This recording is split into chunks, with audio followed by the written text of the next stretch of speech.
ప్రత్యేక హోదాపై పోరాటానికి సీఎం సహా అందరూ కలిసి రావాలని ప్రతిపక్ష నేత జగన్ కోరారు. హోదా కోసం జరుగుతున్న ప్రయత్నాలు కట్టడి చేసేందుకు స్వయంగా ముఖ్యమంత్రి ముందడుగు వేయడం బాధాకరమన్నారు. అబద్ధాలు చెబుతూ ముఖ్యమంత్రి చంద్రబాబు కాలక్షేపం చేస్తున్నారని జగన్ విమర్శించారు.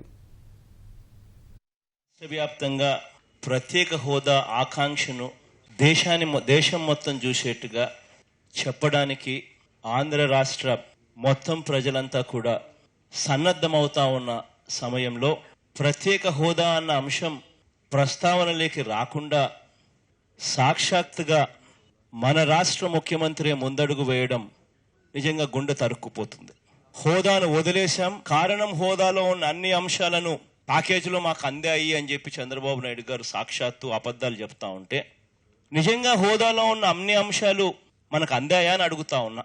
కేవలం ప్రత్యేక హోదా కలిగిన రాష్ట్రాలకు మాత్రమే ఇచ్చే 100% income tax exemptions, 100% excise duty exemptions, freight reimbursement వెనక్కి ఇవ్వడం, మనకు ఇవ్వకుండానే మనకు రాకుండానే ఏ రకంగా చంద్రబాబు నాయుడు గారు అన్నీ వచ్చేసాయి కాబట్టి ఏ రకంగా తాను అడగబోను అని చెప్పి ప్రత్యేక హోదాను తాకట్టు పెట్టగలుగుతాడు.